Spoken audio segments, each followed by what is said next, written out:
From a moment,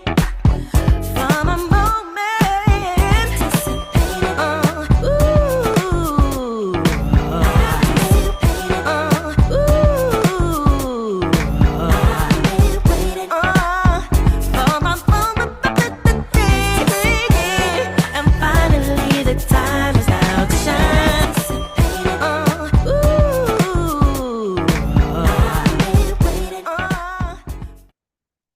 What's up? What's up? What's up? Family, friends, frenemies, foes, and anybody else that's out there. What's going on? For those of you who don't know who I am, my name is Clyde Rush, and welcome to the Light Body Podcast. This is the place where we're talking about the shadow aspects of self, when we become awakened and step up into the light and discover who we truly is, that we always been, but we may have forgotten through our situations, circumstances, and things that kind of happen in life. We might have got knocked up the head a couple of times and just forgot who we truly are and the power that we actually truly do have. However, with that being said, listen, I know you could be anywhere in the world doing anything with anybody, but you decide to spend a few minutes here with me, and I appreciate you. I thank you for it.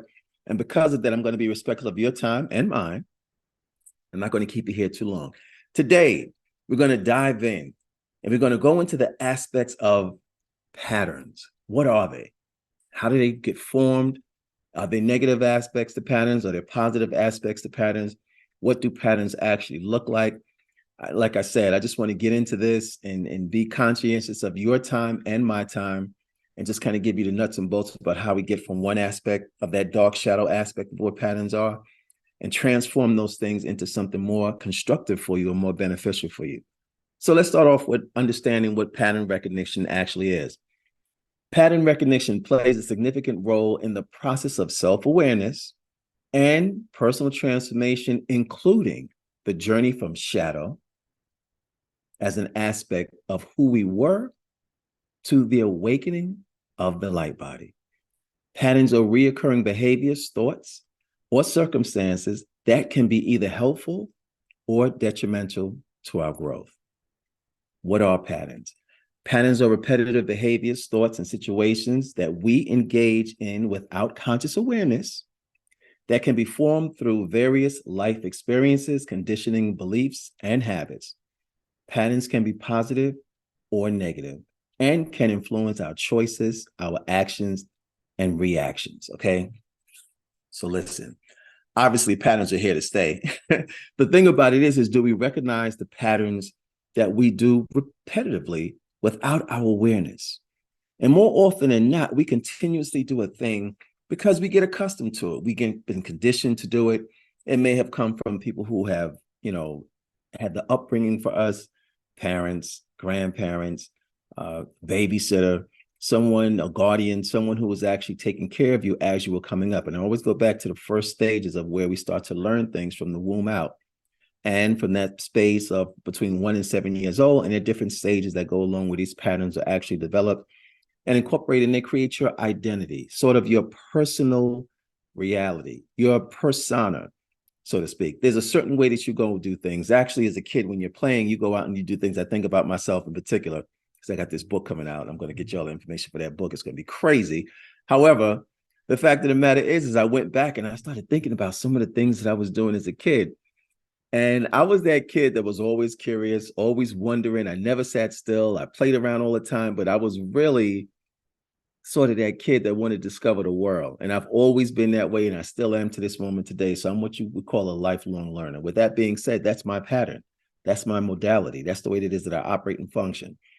For me, patterns mean that same thing that I do repetitively over and over and over. And I had some times when things were really at that shadow aspect of my life where I wasn't necessarily operating for the better part of myself. And that's what we all do. When we're in the dark, we do things in the dark because we don't know better. We're still in development. We're still in the growing stages of becoming someone greater than who it is that we are, where we're in that dark stage of our life. We may have a dark time in our life. Sometimes those patterns that we repetitively do create that dark space.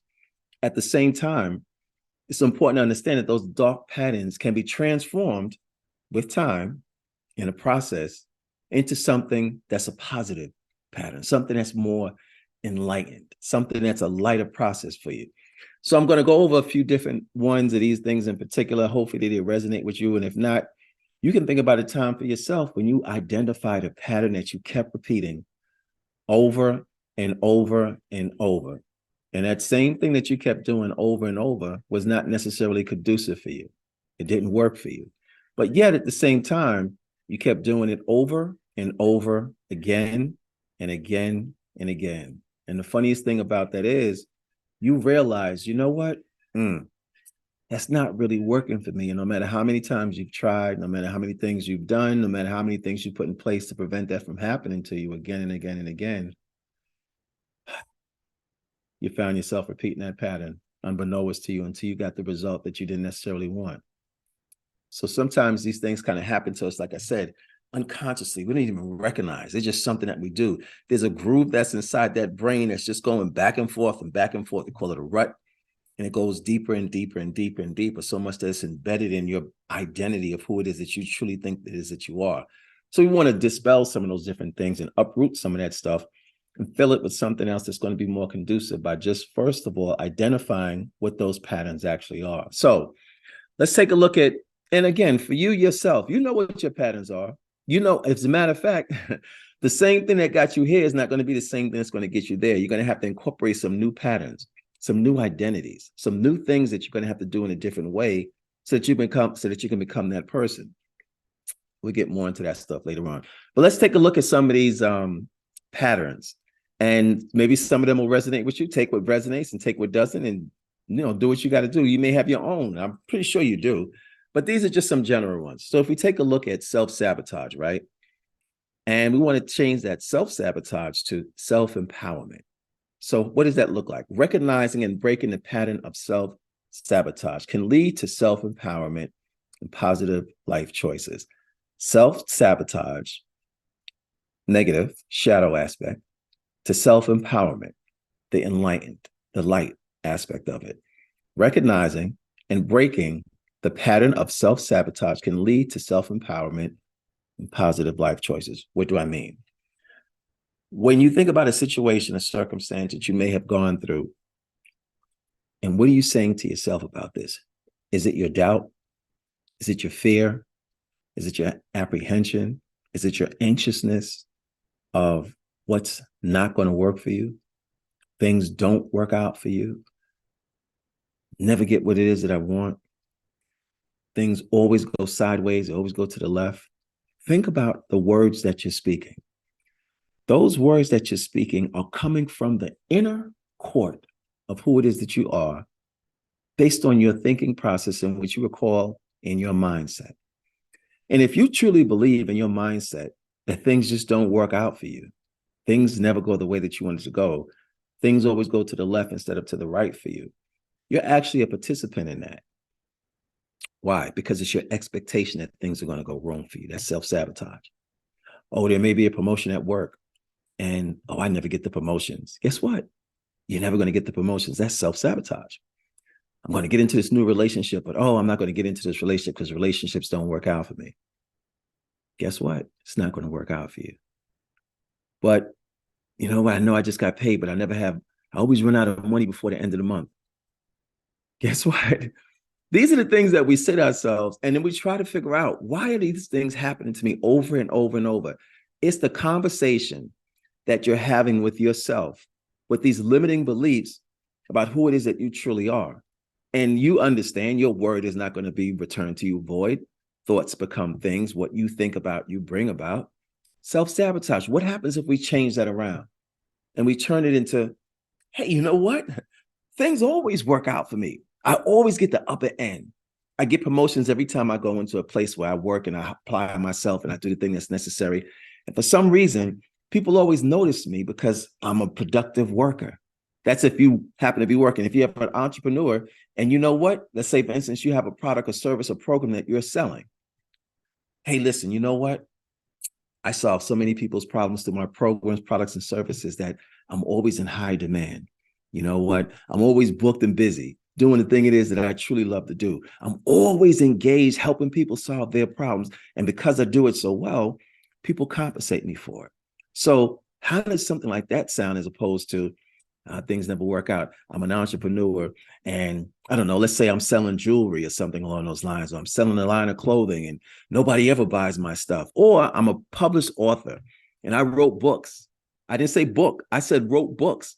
And here it is. That means I have the skill, ability, the talent, not just to write books, but I've done it so well that I have books in my library that I wrote. I can create a training course and train people on how to create and write books.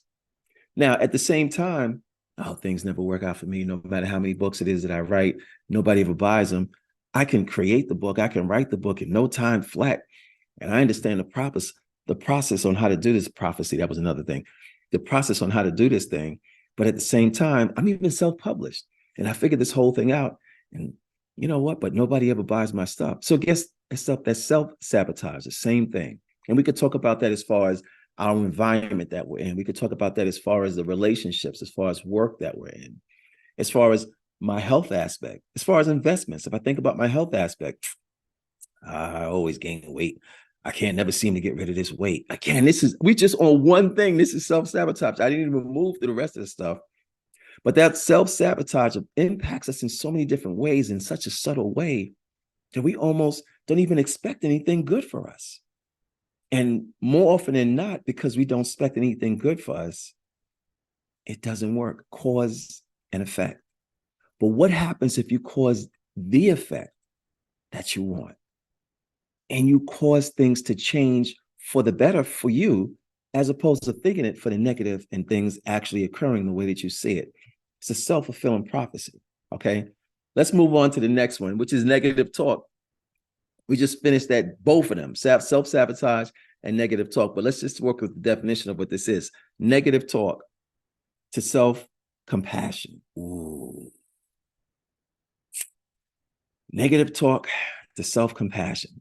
Transforming patterns of self-criticism into self-compassion can improve self-esteem and emotional well-being. Say that one more time. Negative talk, negative self-talk to self-compassion, transforming patterns of self-criticism into self-compassion can improve self-esteem and emotional well-being. Now listen, we understand healthy people have self-esteem moments when they're high and self-esteem moments when they're a little bit low. Sometimes we feel good about some of the things that we're doing. Sometimes we feel not so good about some of the things that we're doing. But guess what? That's healthy.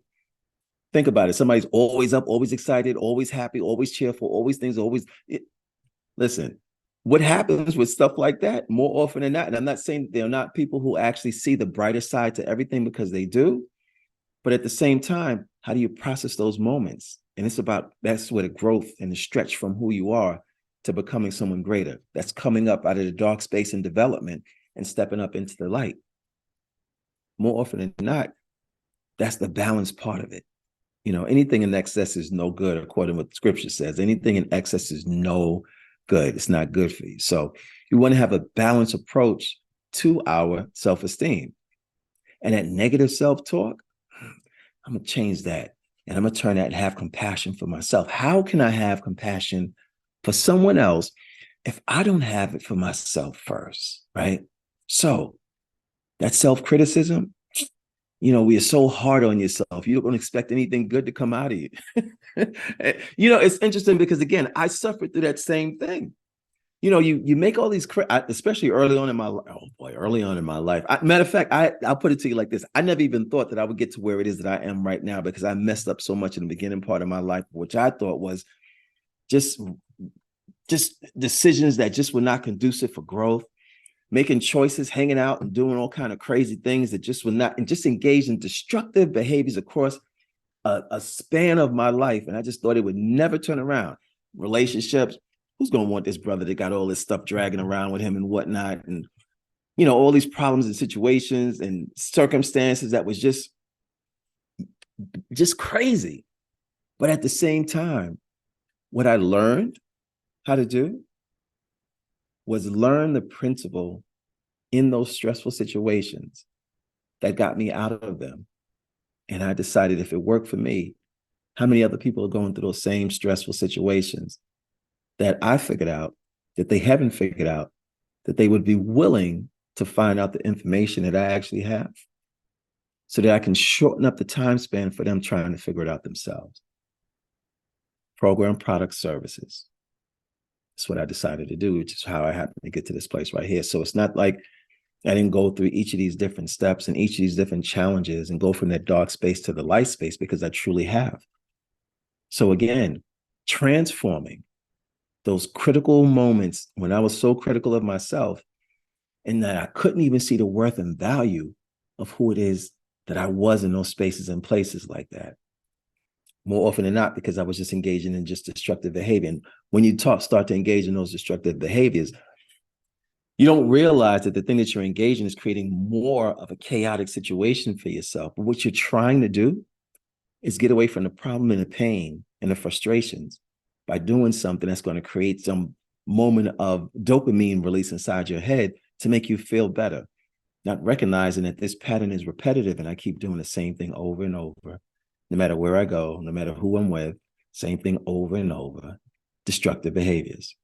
All right. So that's the negative side of it. What happens when you stop and you give yourself a moment and you do an assessment and you ask yourself a question and do an evaluation?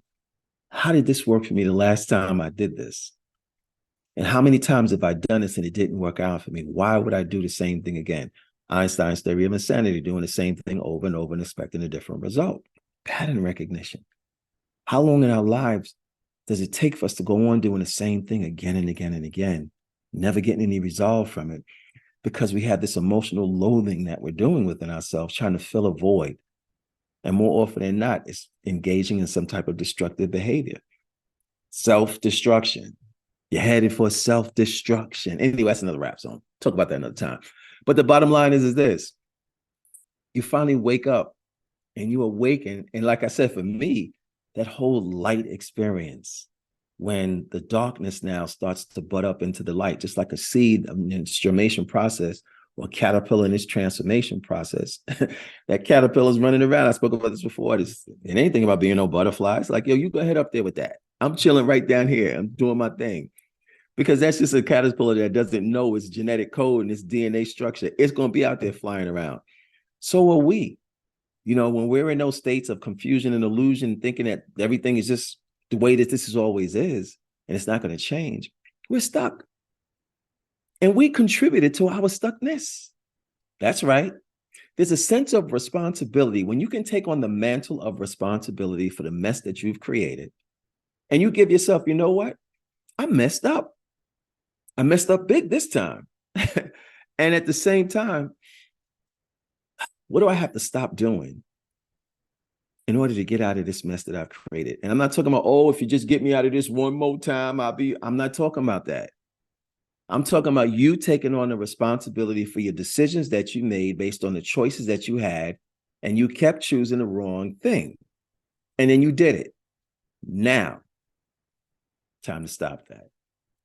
And time to expect something greater for yourself, as expecting something smaller for yourself. And what is that? You've heard it. Playing small. Not thinking great about yourself. Not thinking that there's something greater inside you. Not even coming for the best part of you, but reducing yourself down to the smallest element, the common denominator. When you're supposed to be no integers, we're not going to go into the mathematic structures of these different things right now. But at the same time, what happens when you decide to be the one that you've always designed and were always designed and still is designed to be, and stop playing small? Stop thinking about yourself as not being worthy. Stop thinking about yourself as not being compatible. I mean, the one that's that everybody just kind of wants to be around, that magnetism. And when your light comes on, that magnetic thing, you become the attractor. People are like, why are you so confident? How did this happen? You weren't always like this. And I woke up. I stopped doing the things that weren't conducive to the benefit of my life. And I've changed. I stopped the self-sabotage.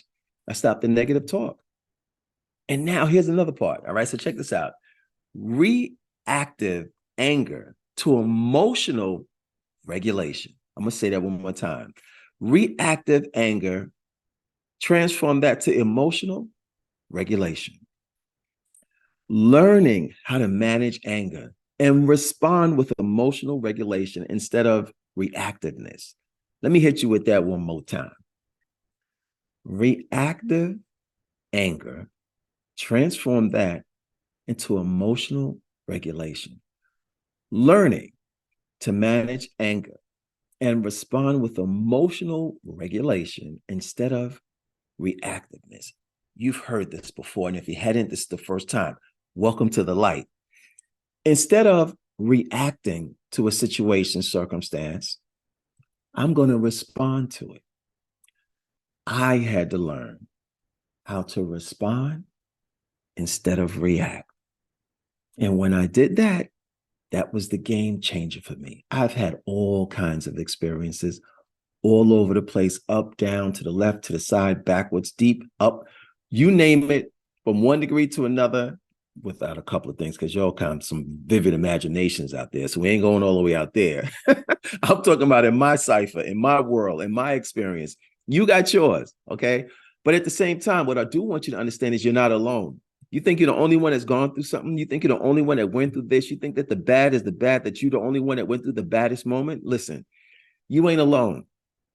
Plenty of people have gone through what you've gone through and worse and made it up and out. The thing about it is I'm just extending my hand to say, hey, listen, I went through it. I know you're going through it. And I'm here to help or assist in whatever way it is that I can with a product program or service to help you out. Like I wish somebody was there to help me out. At the same time, let's go back to the same concept.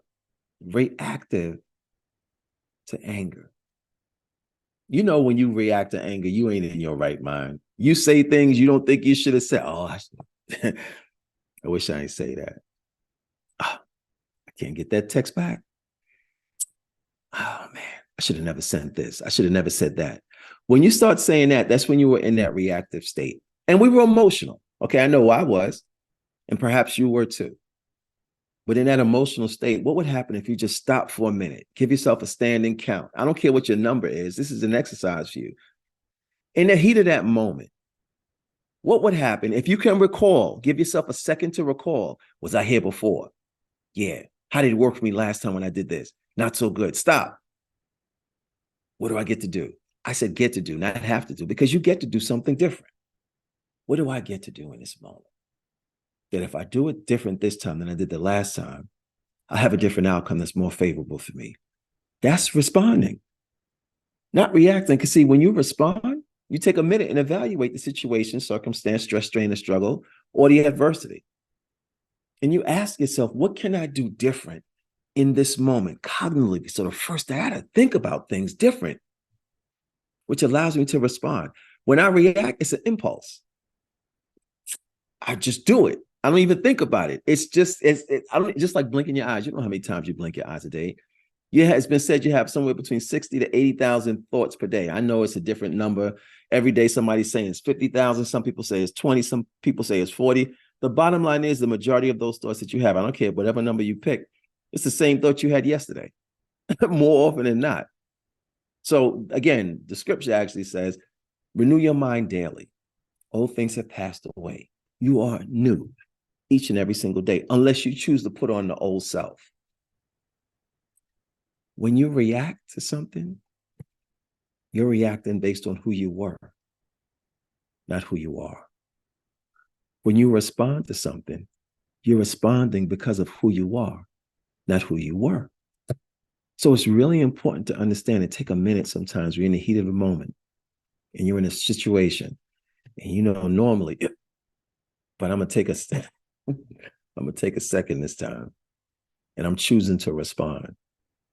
And then you make the decision to respond instead of react.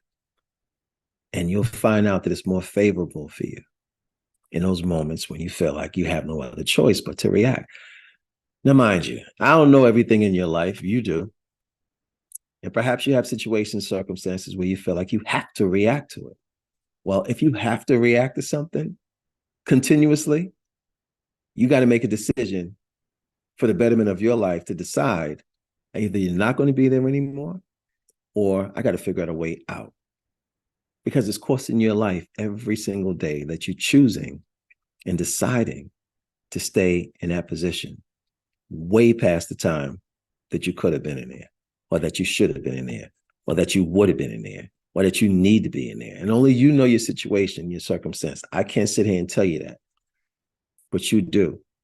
And perhaps some of you are already at the point where it's like, you know what? I know I must do something. I got to do something to get out of this situation, because I don't want to keep reacting like this, because my reactions are not beneficial or conducive for myself or whoever else it is that I may be around or with.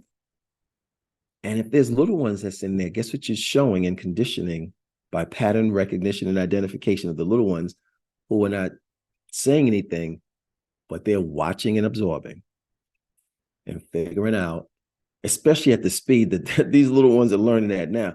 They come out with making phone calls. Hey, listen, doc, I'll be right there. They come out ready. I don't know what's going These little ones are coming out ready to go. They're ready to work, ready to go with their entrepreneurship. They almost come out with briefcase. These little kids come out these days.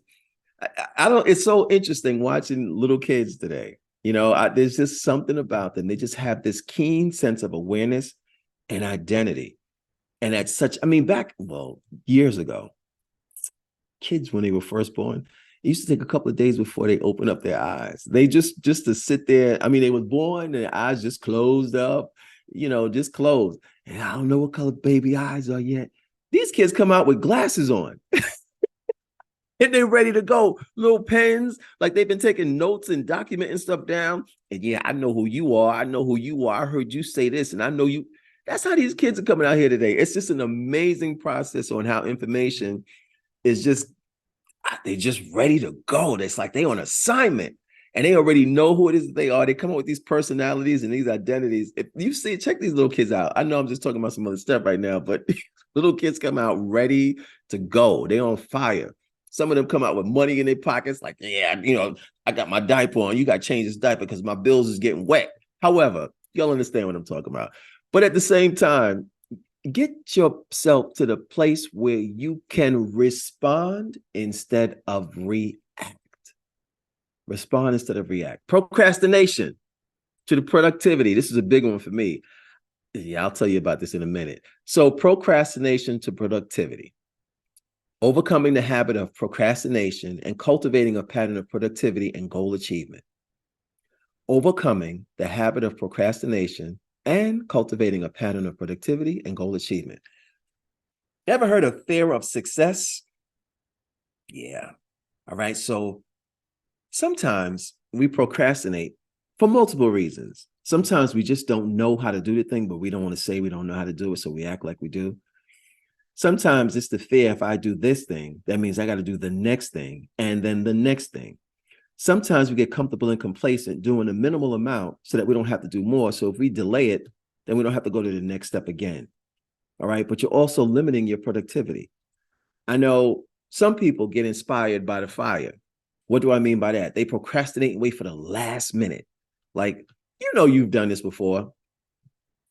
That store is going to close in 10 minutes and you leave in 5 minutes knowing that they're going to wait for you. And then you get there, the door is locked because you took too long or because you got some guy that's waiting to get out of there 2 minutes early and you 1 minute before they close and the door's already locked and you're trying to figure out, it's not, and you stand there going back and forth with the guy. And it's like, it's 10 o'clock now. You missed it. Procrastination. Does it serve you? And what is it hindering you from? Here's a real question. Why are you procrastinating? What are you afraid of? What are you afraid of that if you do this thing, something else is going to change? Fear of change is another thing about procrastination. Some people are reluctant because it means they're going to have to change. And the person that they're going to have to change into, they don't know. And when you don't know who you are, it's a fearful moment. But what happens if you embrace the unknown and discover the greatest part of you by growing through who you never knew you could possibly be? There are elements of your identity that are laying dormant until you activate and wake up and engage with those elements and become a different version of who it is that you truly are. See, we procrastinate and we hinder and we wait, we hem and haw. We try to figure out another better day. The better day is in this moment right here because we don't know about tomorrow. It's not guaranteed for anybody. None of us. Nobody gets out of life alive. No one. So what are you procrastinating about? And be serious about that. Take a couple of minutes when we're done with this and ask yourself the question, why am I procrastinating? What is it I'm delaying myself from? Who has conditioned me, if it may be myself, to sit here and procrastinate? Or if I take one step from not doing something into doing something, my level of productivity has increased and I can get more done, which means I actually have more time for me as opposed to sitting here saying, it's not enough time for me to get that done. I got one more for you, and I'm going to let y'all go ahead and get up out of here, and then we'll finish up with some more on another side. All right. Here's the next one. Isolation to connection. Isolation to connection. Moving from a pattern of isolation. I'm by myself. I don't need to roll with nobody. I'm good just like I am. And disconnection to building meaningful relationships and connections. Ooh. You mean I got to trust somebody else? I just said it. Isolation. I trust me. I know where I'm going to be. I can't say where someone else is going to be. I know where I am. I know what I'm going to do. I know what I got to do to get it done. I trust me. What happens when I make that connection from isolation to connection? I'm moving from a pattern of isolation and disconnection to building meaningful relationships and connections, more solid. Now, especially if you're a CEO or if you're an entrepreneur, if you're the major cog in your operation and that major cog is removed, your operation stops because of isolation. I can only rely on me to get it done. Let me do it. I'll take care of it because nobody does it to the level of expertise that I have. Perfectionism. Same thing that goes along with procrastination. Perfectionism. I got to get it right. I don't know how to do it, so I don't want to look bad. I don't want to look like I don't know what I'm doing, so I got to make sure I get it 100% right. I'm going to do it all myself. I don't need a team. I could tell you right now, if you're in the entrepreneurship and you're developing or you're creating a business, a program, a product, or some service or something like that, and you're not sitting here, you're not a graphic artist, or you don't know how to create copy, or you don't necessarily understand sales, or you don't understand marketing, or you don't understand those different aspects of those different things, and you think you're going to do it by yourself, it'll take you 4-5 times as long to get it done because you don't trust. And the question is if you don't trust, where did that start? What's the reasons for you feeling like I got to rely on just me? So let's take that a little bit deeper. You got 2 things to work on. Asking yourself the question about why do I procrastinate like I do? And why do I feel like I can't trust on anybody else to do what it is that I do?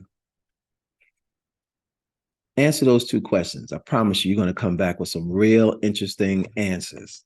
All right. If you're being truthful with yourself, I got 5 more for you. I give you one more because, hey, listen, 'tis the season to be given. All right. So I'm gonna give you one more and I'm gonna take 2 steps to the ring, get on up out here so you guys can go ahead and do the thing that you must do. All right. So here's another one. Fear of change. Fear of change. And we're going to transform that to adaptability. Fear of change and change that to adaptability. Transform that to adaptability. Shifting from a fear of change and resistance to embracing change and adaptability. So here's the thing. You are fearful of changing. I know what it is that I know, and I know what it is that I know because I know it, right? That's what you think. That's what you believe. I know what I know. I know that I know it, and I know that I know that I know what it is that I know because I know, right? So here's the deal. You're stuck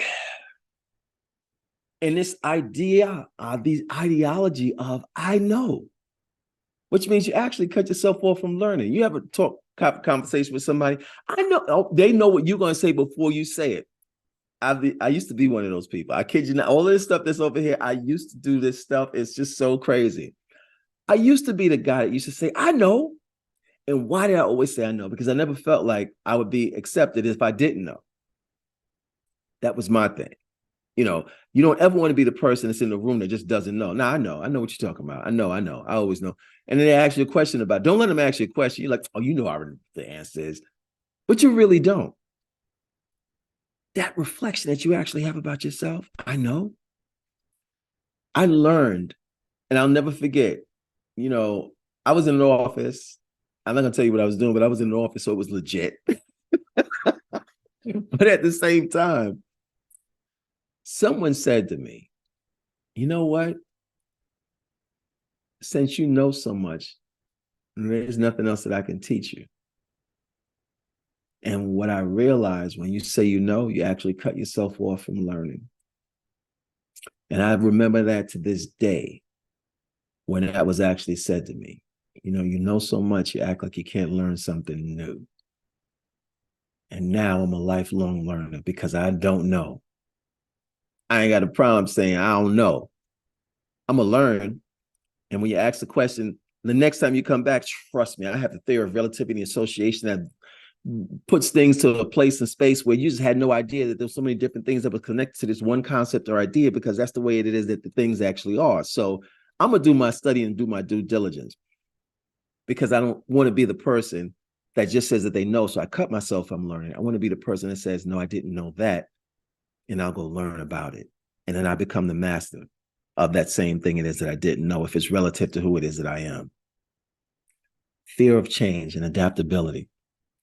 Shifting from a fear of change and resistance to embracing change and adaptability. I'm going to embrace it.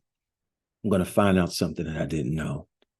I'm going to be willing to change, because change is the only thing that's constant. How about that? Change is the only thing that is consistent, it's constant, changing. Things are always changing.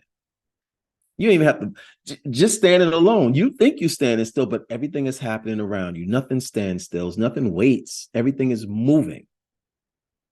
Even you're moving. You're moving at a quantum rate.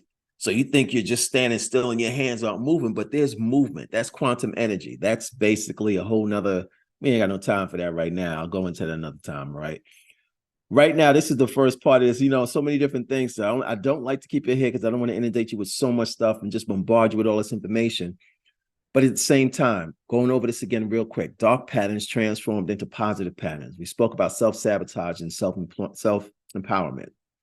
Spoke about negative self-talk and having that transform to self-compassion. Reactive anger to emotional regulation. I was about to say angel. I don't know why angel kept coming up. So reactive anger instead of angel, which is kind of funny to me. And emotional regulation, okay? Procrastination to productivity, isolation to connection, fear of change to adaptability, all right? So there's significance in each and every single one of these. And the question that I have for you is really just take a look at why you procrastinate and why do you isolate? What is it you're afraid of with the procrastination? Or what is it, the perfectionist that you're trying to become with the procrastination and the isolation? Who are you not trusting? Why don't you trust? What's occurred in the span of your lifetime that you just don't trust people? What do you need to let go of? Oh, wow, that came pretty strong. What do you need to let go of that you're still holding on to, that's not allowing you to experience this life that's designed for you to live? Because you don't trust. You don't even trust yourself. I was about to let you go without that one. Yeah, you need to do some work on that. Myself too. And don't think because I'm speaking to you that I'm not speaking to myself first. I hear it first and I'm like, oh, that was good. So what is it as far as isolation is concerned? What is it that you're not trusting? And what has occurred to make you feel like you can't trust? And if you are an entrepreneur and you've got a business, there's no way for you to build that business by yourself. No way. You're in a relationship and you ain't trusting, no way for that relationship to sustain itself. Work and you don't trust them and they don't trust you, just a matter of time before you only got one more punch in or one more sign in and you're not there, you're done. Health, say you're not going to eat this, say you're going to exercise and you don't, You know what? You created a pattern where you can't even trust yourself to do the thing that you say that you're going to do. Ooh. When you look in that mirror and you see yourself and you're like, always say you're going to do this, but you never do it. Why is that? Let's dig a little deep, give you a couple of days and let you marinate with this. These two in particular, procrastination and isolation. Allow yourself time to really sit down and figure out what this is. So with that being said, I'm going to cut this off right here. Pattern recognition, baby. That's what this is all about. So with that being said, peace, blessings, prosperity, and abundance. Namaste. Enjoy the rest of your day. One love to y'all. And I'll be back with the other part of this soon come year. See you later. I'm out. Peace.